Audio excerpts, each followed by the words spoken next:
नमस्कार दोस्तों।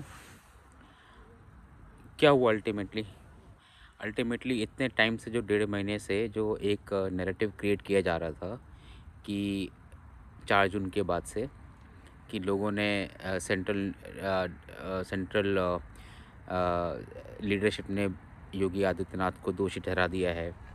अमित शाह योगी के पीछे पड़ गए हैं और केशव प्रसाद मौर्य को उन्होंने प्लांट कर दिया है। अल्टीमेटली क्या हुआ हुआ यही कि आज मोदी जी ने दिखा दिया है कि मोदी जी की पूरी पूरी बैकिंग उनके साथ है, और ना सिर्फ मोदी की बैकिंग है, अमित शाह की पूरी बैकिंग है योगी आदित्यनाथ के साथ। तो अगर आप देखोगे, ये बातें तो बिल्कुल क्लियर हो गई हैं कि योगी आदित्यनाथ 2027 में लीड करेंगे इलेक्शंस को। अब बाईपोल में तो करेंगे ही करेंगे। और अभी 2027 तक की बातें हुई हैं, 2029 में बीजेपी को फिर से कैसे जिताना है उसके लिए बातें हुई हैं। बट अगर अल्टीमेटली आप देखोगे तो क्या हुआ है पिछले 1.5 महीने से, चार जो मैं बोलते बोलते थक गया। इतने सारे यूट्यूब्स हैं, चैनल्स हैं, इतने सारे न्यूज़ मीडिया हैं जो अपने आप को सो कॉल्ड राइट विंगर या क्लेम तो नहीं करते हैं, क्लेम तो अपने आप को न्यूट्रल मीडिया ही करते हैं, बट हाँ उनका लीनिंग है towards BJP and all. Ultimately क्या हुआ, उन्होंने भी एक नैरेटिव गढ़ने की कोशिश की। बोला बार बार कि योगी अब यहाँ जा रहे हैं, अब केशव प्रसाद मौर्य ने ये कर दिया, अब वहाँ से योगी के पास उनसे एक रिपोर्ट मांगी गई है। केशव प्रसाद मौर्य दिल्ली में जाके उन्होंने लॉबिंग कर रहे हैं। यहाँ पे विधायक नाराज़ हैं। कई सारे लोगों को दिखाया गया कि यहाँ सर संगठन जो है बीजेपी से नाराज़ है। अमित शाह ने बीजेपी का कट डाउन करने की कोशिश कर दी है, और वो लेकिन योगी आदित्यनाथ ने अब सब चीज़ें अपने फ़ैसले में, सब चीज़ें अपने कंट्रोल में ले ली है। कांवड़ यात्रा के दौरान उन्होंने एक ऐसा गेम प्लान कर दिया है कि उन्होंने पूरा नैरेटिव बदल दिया है। और इस टाइम पे क्या हुआ कि मल्टीपल जो यूट्यूब चैनल्स है, या तो उन्होंने खुद एनालिसिस करना स्टार्ट किया, और वो भी सारे एनालिसिस बायस्ड है बाय द वे, इसका कोई सिर पैर नहीं है। बस उनको मज़ा आ रहा था क्योंकि उनका एक पर्टिकुलर इंटेंट है कि उनको एक योगी आदित्यनाथ को एक पर्टिकुलर टाइप से प्रोजेक्ट करने के लिए, और बाकी जो सेंट्रल लीडरशिप है उनको एक नेगेटिव लाइट में दिखाने के लिए उन्होंने ये पूरा का पूरा काम किया। और उन्होंने फिर किसी किसी गेस्ट को बुला लेते थे, वो गेस्ट भी बोलता था कि हाँ अब तो योगी जी ने पूरा कंट्रोल में ले लिया है। मुझे पूरी खबर मिली है कि योगी आदित्यनाथ ने बोल दिया है कि भाई अगर मैं, या तो मैं रहूँगा तो मैं ऐसे ही चलूँगा, अदरवाइज़ मैं यहाँ पे, अदरवाइज़ आप मुझे निकाल दो। लेकिन उनकी किसी की हिम्मत नहीं है कि योगी आदित्यनाथ को निकाल दें। ये ना ये और उधर आप देखोगे न्यूज़ मीडिया में योगी आदित्यनाथ से सेंट्रल लीडरशिप नाराज़ हो गई है। अमित शाह ने केशव प्रसाद मौर्य को बोला है कि भाई तुम डटे रहो, वहाँ पर ओबीसी का कार्ड खेलते रहो। और उसके बाद फिर वो 2-4 लोगों को बैठा लेते हैं, सपा का प्रवक्ता को बैठा लेंगे, बीजेपी के प्रवक्ता को बैठा लेंगे, कांग्रेस के प्रवक्ता को बैठा लेंगे, और वो आपस में तू मैं करेंगे। और आप अल्टीमेटली आपको ये लगेगा कि किसी का कोई निष्कर्ष तो निकला नहीं आपका। हाँ, थोड़ा-सा आप ज़रूर आपके माइंड में एक टेंशन बन गया कि क्या हो रहा है उधर से। हाँ, लेकिन इन सब में एक बंदा है जिसने बड़ा ही अच्छा काम किया है, और मुझे लगता है कि उससे बीजेपी को सीखना चाहिए। मुझे लगता है अखिलेश यादव ने जैसे चुटकी ली है बीजेपी की, वो अपने आप में ना बहुत ही अनुकरणीय है। You know something that BJP should learn, कि कैसे अखिलेश यादव हँसी, आप देखो, आप उनका आईक्यू में कुछ बोल सकते हो, ईक्यू में कुछ बोल सकते हो कि हाँ कमी है, वो सब अलग बातें हैं, उसमें मैं नहीं जा रहा हूँ। लेकिन मैं सिर्फ इतना बोल रहा हूँ कि जिस तरीके से चुटकी लेते हैं ना वो बहुत ईज़ी तरीके से हँसी मज़ाक करके, वैसे ही बीजेपी को कुछ सीखना चाहिए कि कई सारी चीज़ों को लेकर बहुत टची नहीं होना चाहिए उनको। उनको सिर्फ़ उसको इग्नोर कर देना चाहिए। लेकिन बीजेपी वालों के साथ क्या है ना कि वो एक्सप्लेन करना शुरू कर देते हैं कि नहीं ऐसा नहीं है, फिर वो डेटा गिनाना डेटा के बारे में आ जाते हैं कि नहीं ऐसा नहीं है, उस टाइम आपके यहाँ भी ऐसा हुआ था, उसके बाद आपके यहाँ भी ऐसा हुआ था। अरे यार, आपको एक बात समझनी चाहिए, इनफैक्ट सारे ऑडियंस को अगर याद हो, मतलब अगर उन्होंने ऑब्ज़र्व किया हो, बीजेपी एक ऐसी पार्टी है जिसकी सबसे ज़्यादा न्यूज़ आती है, सबसे ज़्यादा कलह दिखाई पड़ती है, सबसे ज़्यादा यहाँ पर लड़ाई ओपनली होती है, लोग इतना ज़्यादा चीज़ें बोल देते हैं, एक कुर्सी की लड़ाई होती है, एक कंपटीशन होता है। ये बाकी और कहीं पर नहीं है, क्योंकि आपको पता है कि अगर बिहार की बात करें तो आरजेडी है। आरजेडी में आपको पता है कि सीएम का पद सिर्फ़ और सिर्फ तेजस्वी यादव को ही मिलेगा, या लालू यादव के किसी बेटे को मिलेगा, ये कन्फर्म है।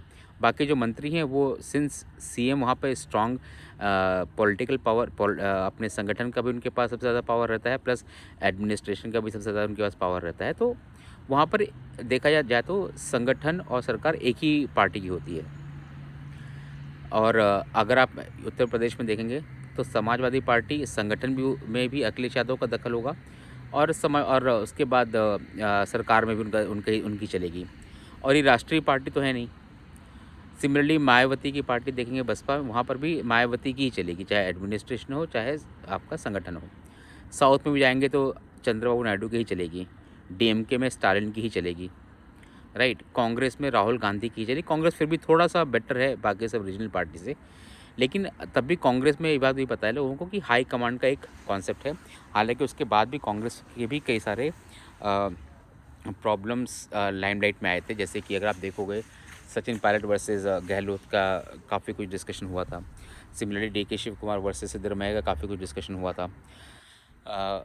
तो ऐसे कांग्रेस में भी कुछ ना कुछ चीज़ें होती रहती हैं, बिकॉज फिर भी यहाँ पे स्टेट लीडर मल्टीपल स्टेट्स में है ये, और उनकी स्टेट की लीडरशिप भी होती है, तो उनका भी आपस में कंपटीशन होता है, एक उनके एम्बिशंस होते हैं। तो लेकिन हाँ, कांग्रेस पिछले कई सालों से सत्ता में नहीं रही है, इसलिए कांग्रेस की उतनी सारी इन्फॉर्मेशन नहीं आती है। प्लस ये बात भी पता है कि कांग्रेस में ultimately everything boils down to somebody in Gandhi family, तो वहाँ से उनको पूरी पावर मिलती है, संगठन हो चाहे सरकार हो। लेकिन हाँ, लेकिन अगर आप बीजेपी का किसी अगर एक स्केल में अगर आप इसको मेज़र करेंगे, तो जितनी इन्फॉर्मेशन, जितनी ज़्यादा डिस्कशन बीजेपी के बारे में होती है, अगर वो 100 है तो कांग्रेस के अराउंड 65 होगी, बाकी पार्टीज़ के अराउंड 30 के आसपास होगी। तो ये एक बहुत बड़ा अपने आप में एक प्रॉब्लम है, एक अच्छी बात भी है, बुरी बात भी है, व्हाटएवर। अब बीजेपी में क्या है, बीजेपी में सरकार अलग है, संगठन अलग है, आरएसएस अलग है, 3 तो आर्म्स हो गए यहाँ पर। ये बात सही है कि जो भी आपका सेंट्रल लीडरशिप राइट नाउ वाला है बीजेपी में, वो बहुत ही स्ट्रांग है, तो उसका संगठन में भी चलती है, उसकी सरकार में भी चलती है। लेकिन हाँ, आरएसएस में ज़रूर नहीं चलती है, तो एटलीस्ट 2 धड़े तो हैं बीजेपी के अंदर, इतनी ज़्यादा स्ट्रांग लीडरशिप होने के बाद भी। तो बीजेपी की न्यूज़ निकलना बहुत स्वाभाविक है। बट स्वाभाविक क्या नहीं है, स्वाभाविक ये नहीं है कि आपने एक ही न्यूज़ को योगी वर्सेस अमित शाह, योगी वर्सेस मोदी, योगी वर्सेस केशव प्रसाद मौर्य, मैं डे 1 से बोलता आ रहा हूँ, एटलीस्ट पिछले 1 हफ्ते 10 दिन से मैं बोलता ही आ रहा हूँ कि इन सब चीज़ों का कोई मतलब नहीं है। ये सब चीज़ें किसी के पास कोई इन्फॉर्मेशन होती नहीं है। सब लोग बोल देते हैं कि हाँ, मैं वहाँ जाके लोगों को बोल के देख के आओ, कितने एमएलए साथ में हैं, मैं वहाँ जाके मुझे सर्कल में ये सुनाई पड़ रहा है, दिल्ली सर्कल में सुनाई पड़ रहा है, लखनऊ सर्कल में सुनाई पड़ रहा है। उसके बाद आपके ये कुछ पत्रकार आ जाएंगे जिनकी आज की थॉट प्रोसेस भी वही 80s में जो पॉलिटिक्स होती थी, वही थॉट प्रोसेस आज भी चल रही है उनकी। उन लोग जो डेवलपमेंट हुए हैं, जो चीज़ें मॉडर्नाइज़ हो गई हैं, अलग तरीके से चीज़ें चलने लगी हैं, उससे उन्होंने कभी राब्ता रखा ही नहीं। उनको पता ही नहीं कि चीज़ें क्या-क्या चीज़ें बदल चुकी हैं। अगर बदल चुकी हैं, उनकी बात उनको लगती भी है, लेकिन उनके पैमाने का, उनका जो स्केल होता है नापने का ना, वो स्केल या उनका रेफ़रेंस पॉइंट जो होता है, वो रेफ़रेंस पॉइंट उनको आज भी पुराने टाइप से ही चलता है। मैं ये बात मानता हूँ कि कई सारी उनकी बात सही भी हुई हैं, ऐसा नहीं कि उनकी कई सारी बातें सही नहीं हुई हैं। लेकिन आपको हर बार को अगर आप अपना बायसेस को नहीं छोड़ के आओगे, तो आप कभी प्रॉपर एनालिसिस नहीं कर पाओगे। ये बात मुझे बहुत स्ट्रांगली लगता है। मुझे लगता है कि बहुत ही कम पत्रकार ऐसे हैं आज के डेट में, हिंदी भाषी पत्रकार जो कि बायस के बिना एनालाइज़ करते हैं। और बायस का मेरा मतलब ये नहीं कि आपकी लीनिंग किस साइड है। हो सकता है आप राइट लीनिंग के हो सकता है आप लेफ्ट लीनिंग के हो सकता है बीजेपी सपोर्टर हो, या हो सकता है कि आप कांग्रेस सपोर्टर हो, जो कि बहुत नेचुरल है। मुझे नहीं लगता कि आज की डेट में कोई बंदा, आज की डेट मतलब नहीं, anybody means being a human being, you are always inclined, you always have some thoughts, you always have some leanings towards somebody। वो बहुत नेचुरल है, उसको आप ये नहीं बोल सकते हो कि हाँ, ये गोदी मीडिया है या चाटुकारिता मीडिया है। That is something which is very natural to happen. But इसके बाद भी लोग जो एनालाइज़ करते हैं, वो एनालिसिस अपनी अगर उस एनालिसिस में अगर वो पुराने बायसेस को छोड़कर नहीं आते हैं। बायसेस का मेरा मतलब है कि वो अगर हर चीज़ को वही पुराने पैरामीटर से उसी फ्रेमवर्क में फ़िट करके एनालाइज़ करने की कोशिश करेंगे, तो वो उनको शायद वहाँ पे निराशा हाथ लगेगी या वो गलत एनालाइज़ कर देंगे। अब प्रॉब्लम ये हो रखी है कि आज की डेट में सारे के सारे पत्रकार जो है ना, वो 80s के पत्रकार ही हैं, जो आज की डेट में सीनियर पत्रकार बन चुके हैं। उनका एक अच्छा खासा लंबा एक्सपीरियंस है, उसको हम काउंटर नहीं कर सकते। वो है, एक्सपीरियंस तो है, जेन्युइन एक्सपीरियंस है।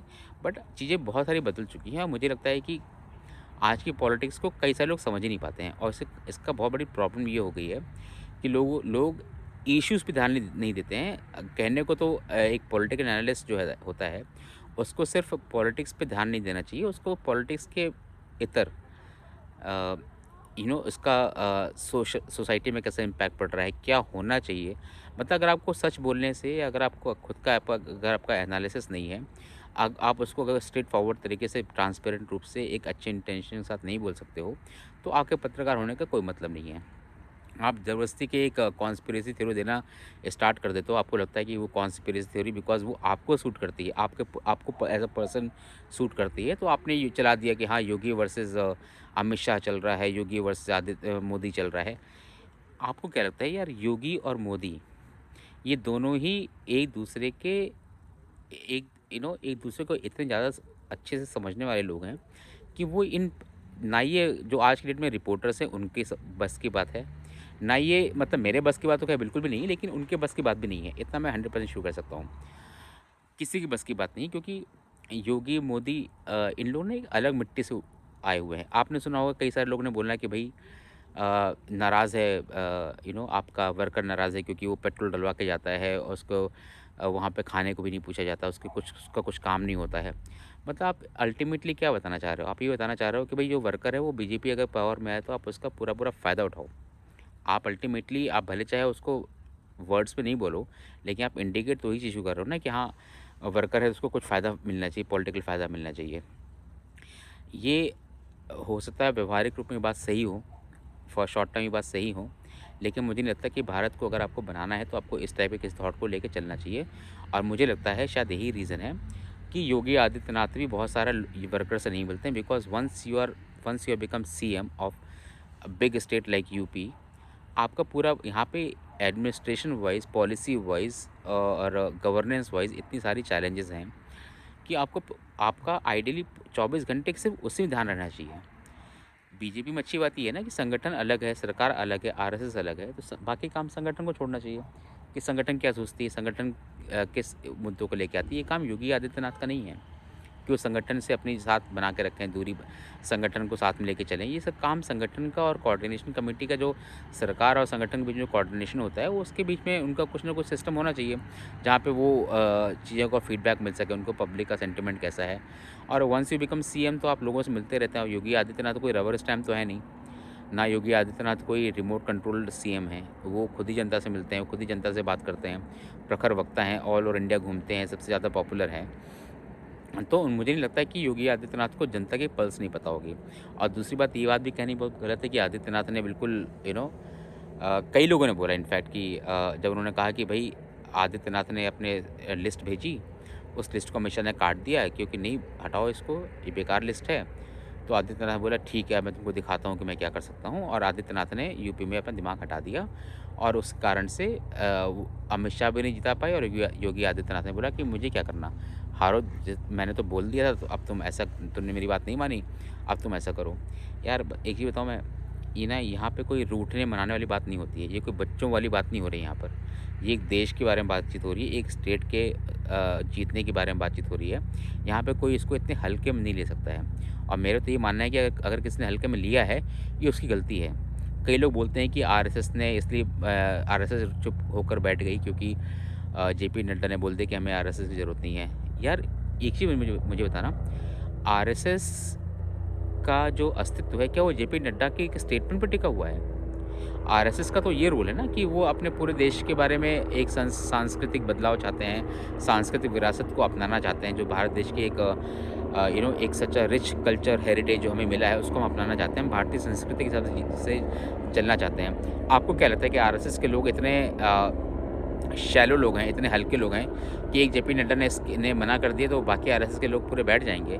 मुझे नहीं लगता कि ऐसा कुछ हुआ है। अगर ऐसा हुआ है तो आरएसएस पावरफुल नहीं है, या आरएसएस जेन्युइन नहीं है। मैं तो यही यही निष्कर्ष निकाल सकता हूँ, क्योंकि किसी एक व्यक्ति, जब आपको पता है कि आरएसएस का बंदा पीएम बना हुआ है, आरएसएस के आइडियोलॉजी को सपोर्ट करने वाला बंदा आपका सीएम बना हुआ है ये उत्तर प्रदेश में, तो उसके बाद भी अगर आरएसएस को लगता है कि नहीं, सिर्फ जेपी नड्डा ने ऐसा कुछ बोल दिया है जिस कारण उनको कुछ बुरा लग गया हो, इस कारण आरएसएस काम नहीं करेगी और वो कांग्रेस को जीतने दे देगी, तो यार ठीक है, आप जिताओ फिर कांग्रेस को ही।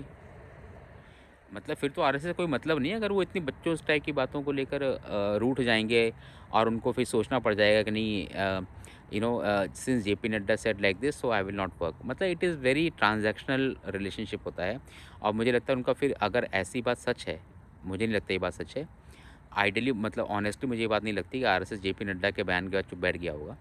लेकिन अगर वो बैठा भी है, तो मुझे लगता है कि ये तो बहुत चाइल्डिश है बाय द वे। और जो आप बोलते हो कि आप हर हाथ में भारत देश के बारे में की भलाई करना चाहते हो, फिर तो आपकी गलत बात है ना। आप तो डिपेंडेंट हो कि आपको मोदी ने आपके बारे में अच्छा बोले या जेपी नड्डा आपके बारे में अच्छा बोले, तभी आप कुछ आगे काम करोगे। आरएसएस तो मुझे लगता है कि इम्यून ऑर्गेनाइजेशन है, जैसा वो क्लेम करते हैं, और मुझे लगता है वो सही वक्त क्लेम करते हैं। तो मुझे नहीं लगता है कि जेपी नड्डा के किसी स्टेटमेंट से आरएसएस को ऐसा कोई नुकसान हुआ होगा।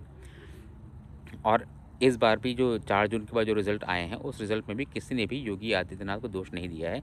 फॉरगेट अबाउट आदित्यनाथ, किसी ने किसी भी बंदे को दोष नहीं दिया है। और मुझे लगता है इसका अल्टीमेट रीज़न ये है कि मोदी ने अपने नाम पे चुनाव लड़ा है। अगर मोदी किसी को दोष देना शुरू कर देगा, तो मोदी के ऊपर भी तो ज़िम्मेदारी आएगी कि भाई अल्टीमेटली चुनाव आपके नाम पे लड़ा गया है। ठीक है? तो मुझे नहीं लगता कि ये सब काम बीजेपी में हो रहा है कि किसी को वो स्केपगोट बना रहे हैं, किसी को बलि का बकरा बना रहे हैं, ऐसा कुछ भी नहीं है। ये बात ज़रूर है कि केशव प्रसाद मौर्य ने कुछ अपने एम्बिशन दिखाने की कोशिश की। बीजेपी ने सोचा होगा कि ओबीसी के नेता हैं, एक बड़े नेता हैं उत्तर प्रदेश में, तो इनको किस तरीके से प्लेकेट किया जाए, किसी तरह इनको शांत किया जाए, इनको थोड़ा-सा समझाया जाए। और प्लस साथ में बीजेपी ये भी टेस्ट कर रही होगी कि अगर इस यू नो पूरे लड़ाई को थोड़ा-सा आगे बढ़ने दिया जाए, लेट अस सी कि और कितने लोग हैं जो कि उभरते हैं सामने।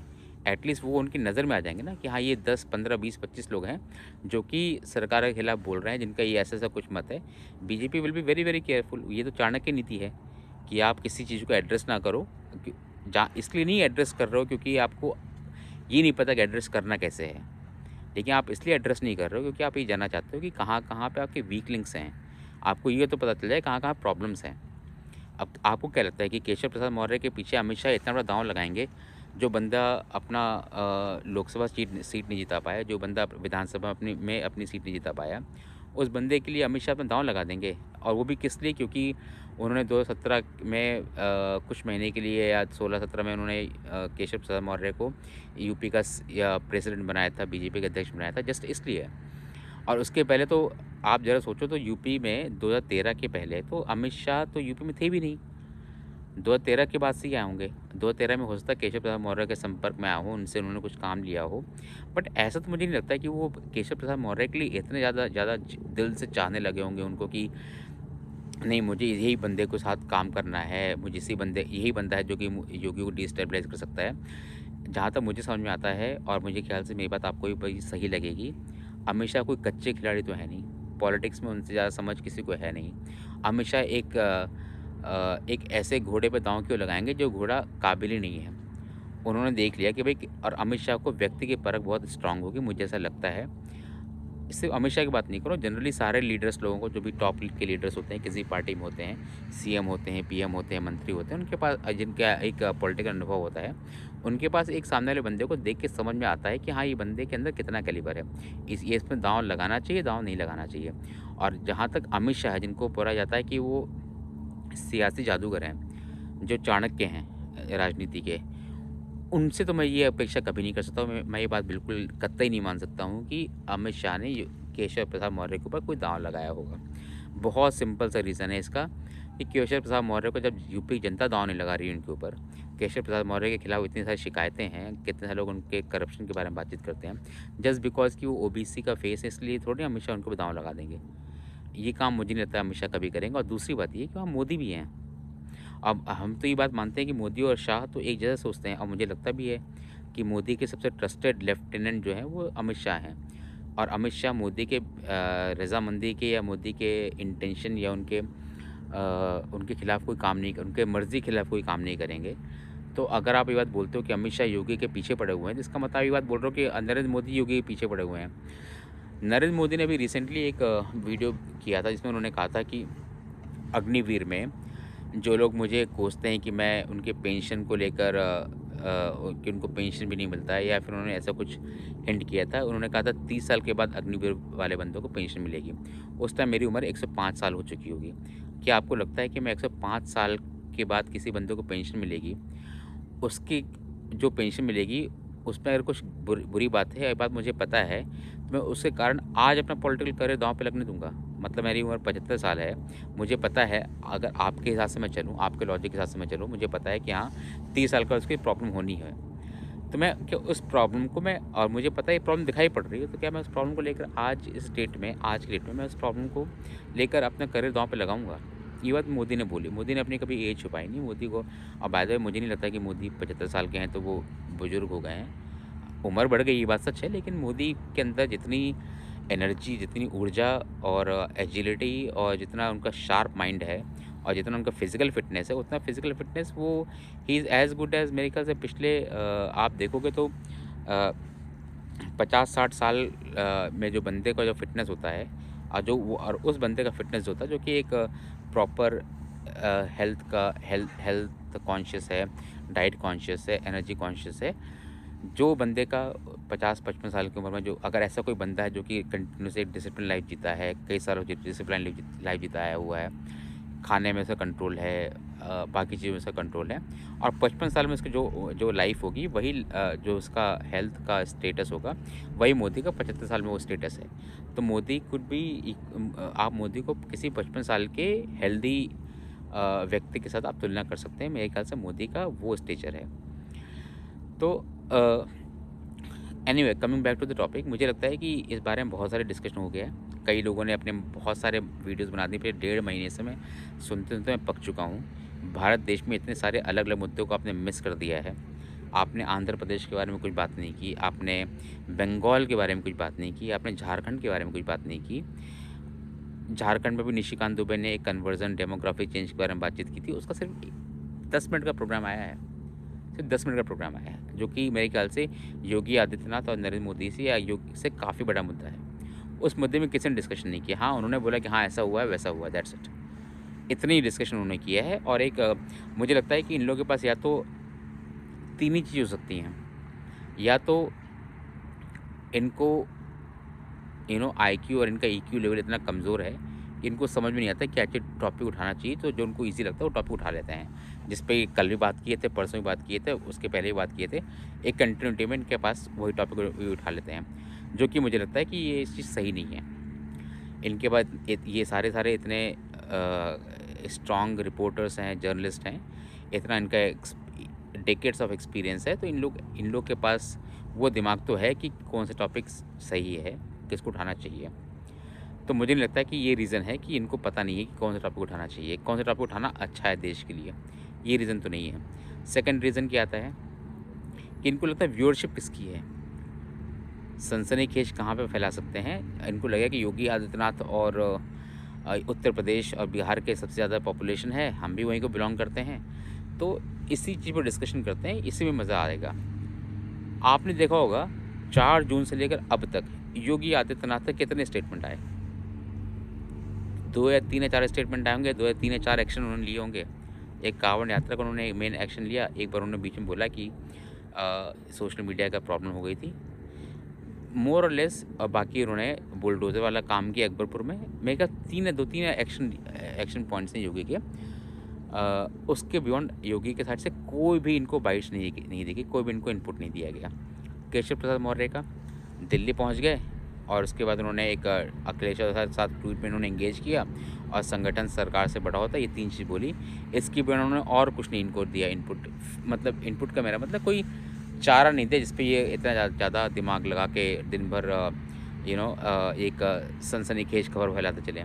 लेकिन उन्होंने किया क्या, ये बस ये 2-3-6 स्टेटमेंट्स को लेके योगी आदित्यनाथ का और केशव प्रसाद मौर्य का, ये 6 स्टेटमेंट को लेके इन्होंने पिछले 1.5 महीने से पका डाला।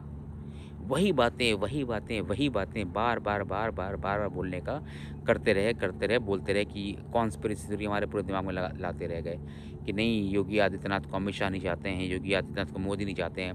2029 में जनता मोदी योगी को चाहती है। पूरे देश में योगी की पॉपुलैरिटी है। सच है, ये बात तो सच है, उनकी पॉपुलैरिटी है, बट पॉपुलैरिटी एक होना एक अलग बात होती है। पॉपुलैरिटी तो टी राजा सिंह की भी है, जो कि तेलंगाना में विधायक हैं। तो popularity is not the only parameter, administration की कैपेबिलिटीज़ भी होती हैं, जो कि इसमें योगी आदित्यनाथ इज़ एक्सीलेंट। उसमें मेरा कोई संदेह नहीं है। इनफैक्ट मैं अभी 2-3 मिनट लेकर उसके बारे में बात भी करूँगा। बट मैं बता रहा हूँ, इन्होंने सनसनीखेज इनको फैलानी है। इनको ना सिर्फ़ आपके और हमारे इमोशन से खेलना है कि हम किस चीज़ को सनसनीखेज फैला के, क्योंकि lots of BJP supporter they are very emotional. उनको लगता है कि भई नहीं, बाबा के खिलाफ ऐसा कैसे कर रहा है, अमित शाह कैसे कर रहा है, वो गुजराती आदमी, वो बनिया आदमी, और योगी आदित्यनाथ तो संत हैं, वो तो बाबा हैं। तो एक अलग टाइप से प्ले कर रहे हैं, इसका कोई मतलब नहीं है। मतलब इसलिए नहीं क्योंकि उसमें कोई सच्चाई नहीं है। और तीसरा पॉइंट क्या है, टीआरपी। इनको पता है कि भई इनके पास बाकी जगह चीज़ करने में क्या होता है ना, इनको थोड़ी मेहनत करनी पड़ती है। अगर इनको मैं बोलूँगा कि आंध्र प्रदेश में आप ज़रा बताओ कि हाँ, या budget forget about Andhra Pradesh, budget के बारे में बताओ। इन्होंने क्या ले ले रखा, middle class is not happy with the budget. कैसे, आपने क्या डेटा आपने लिया कि middle class is not happy? Just because कुछ लोगों ने ट्वीट कर दिया कि middle class is not happy, आपने उसको बोला कि नहीं middle class is not happy. भई on what basis are you saying this thing कि middle class is not happy? And who are this middle class? Have you qualified कि who are the middle class? क्या वो 10 लाख से ऊपर वाले लोग हैं, 10 लाख से नीचे वाले लोग हैं? क्योंकि मैं आपको एक डेटा बताता हूँ, एक फैक्ट बताता हूँ। 7 करोड़ लोग इनकम टैक्स भरते हैं। 7 करोड़ में 5 करोड़ बंदे ऐसे हैं जो कि ज़ीरो इनकम टैक्स भरते हैं। उससे सरकार को कोई आमदनी नहीं होती है। बाकी बचते हैं 2 करोड़ समथिंग। 2 करोड़ में से 97% 10 लाख से नीचे कमाते हैं। सिर्फ 3% ऐसे बंदे हैं जो कि 10 लाख से ऊपर कमाते हैं। 3% का मतलब हो गया सिर्फ 6 लाख बंदे जो कि 10 लाख से ऊपर कमाते हैं। तो 97% बंदे तो खुश हैं ना, उनके लिए तो कुछ चेंज नहीं हुआ। मतलब मैं नहीं बोल रहा हूँ खुश हैं, लेकिन हाँ, उनके लिए कुछ लाइफ में बुरा नहीं हो गया। जैसा पहले थे वही अब तक है, या उससे थोड़ा बेटर हुआ है। तो बुरा तो नहीं हुआ है। ये जो 3% ज़रूर हैं जो कि होप कर रहे थे उनको इनकम टैक्स में बहुत सारा रिबेट मिलेगा, उनको बहुत सारा, उनको टैक्स में स्लैब होना चाहिए, मैं मना नहीं कर रहा हूँ, नहीं होना चाहिए। लेकिन वो सिर्फ 3% लोग हैं। बट प्रॉब्लम ये है कि वो 3% लोग बहुत वोकल हैं। उन 3% में आपके सारे रिपोर्टर्स भी आ जाते हैं, सारे अच्छे-अच्छे अर्निंग मेंबर, मतलब 10 लाख से ऊपर कमाने वाले लोग हैं जिनका पब्लिक इन्फ्लुएंस है, वो तो बोलेंगे ही ना।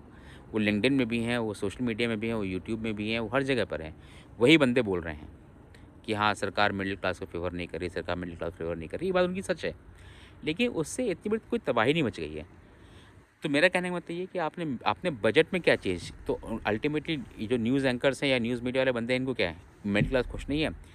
4 बंदों को बैठा दिया आपने, मिडिल क्लास के लिए क्या किया? वो खुश नहीं है। अब आप बताइए, इस पे आंसर दीजिए। अब आप बताइए, एज़ अ जर्नलिस्ट आप थोड़ा तो फैक्ट लेकर आओ। आपको सिर्फ इस काम के लिए नहीं रखा गया कि आप उनसे बोलो कि हाँ, उसने जवाब दिया, आप उसका काउंटर कीजिए। अब आप उसका काउंटर कीजिए। ये एक दूसरे के लिए काउंटर करने के लिए आपने कोई डिबेट नहीं बैठा रखी है यहाँ पर। आप एक न्यूज़ एंकर हो, आपका काम ये है, आप सवाल पूछो, आप उसे जवाब लो, और आपके सवाल भी थोड़ा-सा इंटेलेक्चुअली क्वालिफ़ाइड होने चाहिए। मतलब थोड़ा-सा आप रिसर्च करो, थोड़ी पढ़ाई करो, कि बजट में क्या है, क्या नहीं है, क्या अच्छी बातें हैं, क्या बुरी बातें हैं। आप उसपे डिबेट कराओ। आपने ले दिया कि मिडिल क्लास के लिए बुरा है, बस दैट्स इट। पूरे बजट का जो निर्मला सीतारमण ने इतना लंबा भाषण दिया, आपने सिर्फ एक चीज़ पिक कर ली, 2 चीज़ पिक कर ली। आंध्र प्रदेश और बिहार को गिफ्ट मिल गया है और मिडिल क्लास नाराज़ हो गया है, बस। पूरे के पूरे बजट में एक आम आदमी अगर सुनेगा, उसको क्या लगेगा? तो मैं तो सिर्फ इतना बोलना चाहता हूँ कि अगर आप बोलते हो कि आप गाँव में बैठे हो, हम बोलते हैं ना गाँव में बैठे, तो भई आपके पास उतनी इन्फॉर्मेशन नहीं है, बजट की उतनी इन्फॉर्मेशन नहीं है, आपको बजट के डिटेल्स नहीं पता हैं। तो मुझे लगता है कि आपको इस बात में दुखी होने की ज़रूरत नहीं है, क्योंकि जो लोग शहर में बैठे हैं, उनको भी नहीं पता है। और ये बात बहुत ही चिंताजनक बात है। और प्रॉब्लम इस बात की है कि ये अपने आप को मीडिया बोलते हैं। इनके पास कोई इन्फॉर्मेशन नहीं है कि बजट में क्या है, बजट को डिटेल में डिस्कशन करें, कोई नहीं है। और हाँ, आप उसमें भी जो आप सनसनी फैला सकते हो, उसमें भी आप कई सारी इन्फॉर्मेशन देख के उसमें आप काउंटर ले सकते हो, एक अच्छा डिबेट हो सकता है। लेकिन आप वो नहीं करोगे, क्योंकि इसके लिए आपको मेहनत करनी पड़ेगी। आपका मेन काम क्या है, आप चाहोगे कि हाँ, तू-तू मैं-मैं करा दो, एक दूसरे से लड़वा दो। अल्टीमेटली रिज़ल्ट क्या आएगा? कुछ रिज़ल्ट नहीं आएगा। इसमें आपकी भी चलती रहेगी, उनकी भी चलती रहेगी, लेकिन देश का कहीं न कहीं नुकसान हो रहा है। ये बात आपको समझनी पड़ेगी। अल्टीमेटली आपने योगी आदित्यनाथ के बारे में इतना कुछ बोल दिया, इतना कुछ बोल दिया, इतना कुछ बोल दिया। यार थोड़ा-सा ब्रेक लो please. Yogi Adityanath is not whole India, ठीक है? Yogi uh, Yogi Aditya and UP is not the whole India. India में और भी स्टेट्स हैं, इंडिया में और भी प्रॉब्लम्स हैं, और यहाँ पे कोई प्रॉब्लम है भी नहीं। मैं तो डे 1 से बोलता रहा हूँ कि इसमें कुछ नहीं है। अल्टीमेटली क्या हुआ? मैंने आपको पहले ही बोला था कि योगी का साथ मोदी योगी को कभी, Modi and Yogi both are like guru and shishya. आप खुद सोचो, अगर आप, मोदी और योगी दोनों के पास फैमिली नहीं है, दोनों स्पिरिचुअली काफ़ी इंक्लाइंड हैं, दोनों ही ऑनेस्ट हैं, डिसीजन मेकर्स हैं, हार्ड वर्किंग हैं, उनकी इतनी लड़ाई होने का क्या रीज़न है? और ऐसा तो है नहीं कि नरेंद्र मोदी योगी से बस 5 साल बड़े हैं। नरेंद्र मोदी योगी से 20-25 साल बड़े हैं। 20-25 साल का मतलब एक पिता-पुत्र का रिश्ता होता है। आपको लगता है मोदी वहाँ पे कॉम्पीट कर रहे होंगे योगी से? दूसरी बात ये है कि योगी आदित्यनाथ और अमित शाह की बात कर लेते हैं।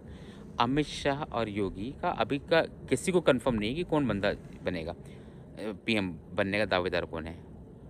इस बात में कोई सच्चाई नहीं है कि योगी आदित्यनाथ पीएम बनने के दावेदार हैं या अमित शाह बनेंगे पीएम, इसमें कोई भी सच्चाई अभी नहीं है। हाँ, ये हो सकता है कि रेस में अभी योगी आदित्यनाथ ज़्यादा आगे दिखाई पड़ रहा हों और ये बात भी होगी, पावर स्ट्रगल तो होगा। जब ये नरेंद्र मोदी बने तभी पावर स्ट्रगल हुआ था। तो ये पावर स्ट्रगल तो होगा, एक टाइम पे होना ही होना है। लेकिन हाँ, आपको ये बात सोचनी चाहिए कि संगठन में बीजेपी का एक संगठन है जहाँ पे चीज़ें हैं, आरएसएस है, संगठन है, नरेंद्र मोदी है, सरकार है, वहाँ पे चीज़ें डिसाइड हो जाएँगी। वो एटलीस्ट पत्रकार जो बैठे हुए हैं आज की डेट में, वो तो डिसाइड नहीं कर पाते, ना उनके पास उतनी सोच है कि वो मोदी की किसी भी चीज़ों को भाँप पाएँ।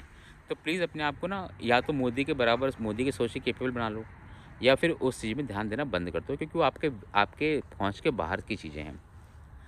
और मेरा आपसे रिक्वेस्ट है कि आप एटलीस्ट वो चीज़ें दिखाओ, उस पे डिस्कशन करो जो चीज़ रियली मैटर कर रही हैं। हर बार आप आके बोलोगे नहीं कि बीजेपी का नैरेटिव गलत हुआ है, बीजेपी का नैरेटिव गलत हुआ है। अरे नैरेटिव गलत हुआ है, चलो बीजेपी की गलती तो है ही, आपकी गलती नहीं है। आपकी गलती नहीं कि आप दुनिया भर की चीज़ों को, अननेसेसरी चीज़ों को उठा के बातचीत वही डिस्कशन करा रहे हो। वहाँ पे योगी क्या बोलते हैं, अखिलेश यादव ने बोल दिया कि भाई 100 सीट लाओ और सरकार बनाओ, और आपने पूरा दिन उसी में चालू हैं। अखिलेश यादव का क्या मतलब है, केशव प्रसाद मौर्य क्या उनके टच में है? अच्छा, आपको पता है कि इसका कोई मतलब नहीं है। ये बात अखिलेश यादव को भी पता है इसका कोई मतलब नहीं है, लेकिन अखिलेश यादव ने एक ट्वीट किया, उनको शायद 15 सेकंड लगे होंगे, 1 मिनट लगा होगा ट्वीट करने पे, आपने 24 घंटे नहीं, 1 हफ्ते आपने उस पे डिबेट चला दी। और उससे क्या रीज़न निकला? मतलब यार, आप लोग at least don't become pawn in the hands, on the hands of the politicians. आप मीडिया, आप इंडिपेंडेंट लोग होके थोड़ा काम करो। मैं नहीं बोल रहा हूँ कि आप बीजेपी को सपोर्ट करो या बीजेपी को अपोज करो, आपकी मर्ज़ी है। आपको सही लगता है सपोर्ट करना, सपोर्ट करो, लगता है गलत करना, अगर अपोज करो, उसमें आपको कोई दिक्कत नहीं होनी चाहिए। लेकिन आप चाहे सपोर्ट करो चाहे अपोज करो, एटलीस्ट डेटा के साथ करो ना यार। ये बात तो बहुत ज़रूरी है ना, ये बात तो बहुत ही ज़्यादा ज़रूरी है। आज की डेट में मैं किसी को सपोर्ट करता हूँ, मैं अगर योगी आदित्यनाथ के बारे में नेगेटिव बोलता हूँ या पॉजिटिव बोलता हूँ, मेरे पास एटलीस्ट एक तर्क है, अपना एक फैक्ट है, अपना एक व्यू पॉइंट है। उस पे मैं बात करना चाहता हूँ और मैं चाहता हूँ बात लोगों तक पहुँचे, और मुझे लगता है बड़ा कंस्ट्रक्टिव है। क्योंकि अगर आपने सोचो ज़रा, अगर आप 1.5 महीने योगी आदित्यनाथ पर नहीं झोंके होते, और ऐसा नहीं कि ऐसा कोई नतीजा बिल्कुल चौंकाने वाला निकल गया, ऐसा भी कुछ नहीं हुआ। अल्टीमेट नतीजा वही हुआ कि Yogi is still with Modi and with Shah. अब हाँ, अब आप इसका ट्विस्ट देना शुरू कर दो कि नहीं, योगी ने अपनी बात मनवा ली, मोदी को ये बात समझ में आ गई, तो यार प्लीज़ आप लोग ना, मेरे ख्याल से आप लोग के पास इतनी कैलिबर नहीं कि आप मोदी को समझ सको या अमित शाह को समझ सको या योगी आदित्यनाथ को समझ सको। मुझे नहीं लगता कि योगी आदित्यनाथ में और अमित शाह में ऐसी कोई लड़ाई हो गई जिसको आप, जो कि आप लोग के लिए बहुत बड़ा मसाला बन गई है। मैं इनफैक्ट मेरा तो मीडिया के साथ बहुत सारे प्रॉब्लम्स हैं। आज की करंट मीडिया, आज से नहीं, बहुत टाइम से मुझे मीडिया से प्रॉब्लम है। उसके बारे में कभी और डिटेल में बात करूँगा। लेकिन मेरा अभी इसे इतना ही कहने का मतलब है कि मैं पिछले 1.5 महीने से बोलता आ रहा हूँ, इस बातों में कोई सच्चाई नहीं है कि योगी वर्सेस शाह, मैंने 1-2 वीडियो भी बनाए इसके लिए, लॉजिक भी दिया है अपना। लेकिन आप तब भी वही चला रहे हो, वही चला रहे हो, वही चला रहे हो, वही चला रहे हो। कितना आप लोग बोर नहीं होते क्या, ऐसा चीज़ को चलाते एक ही चीज़ को चलाते मैं बोर होता हूँ। अगर आप एक ही चीज़ मोदी के बारे में, एक ही टॉपिक को लेके मोदी के बारे में 3 या 4 वीडियो बनाता हूँ, मैं खुद बोर हो जाऊँगा। जबकि मैं मोदी को पसंद करता हूँ, तो आप सोचो, मैं योगी को भी पसंद करता हूँ, मैं अमित शाह को भी पसंद करता हूँ। आप इनके बारे में एक ही वीडियो को इतने सारे वीडियोज़ बना दिए, इतने सारे वीडियो बना दिए, यार बाकी मुद्दों पे ध्यान दो। बजट आ चुका है अमेरिका में, अमेरिकन फोर्सेस तालिबान में अफ़गानिस्तान में पहुँच चुकी हैं, डे-डॉलराइजेशन हो रहा है, ठीक है? फ्रांस में रॉयट्स हो गए हैं, लंदन में यूके में रॉयट्स हुए हैं। आपको किसी बात की कोई खबर नहीं है, कुछ भी मतलब नहीं है आप लोगों को। बस 4-5 लोगों को बैठा दोगे, वही सेम पत्रकारों को सामने बैठा दोगे, उनसे आप एनालाइज़ कराते रहोगे और एक ही बात पे एनालाइज़ करोगे। ऐसा भी नहीं कि आपने टॉपिक चेंज किया और उसके पर एनालिसिस कर रहे हो। एक ही बात पे आप एनालाइज़ करते रहते हो। यार थोड़ा-सा चेंज करो यार, बोर हो चुके हैं अभी सब चीज़ों से, प्लीज़। Thank you.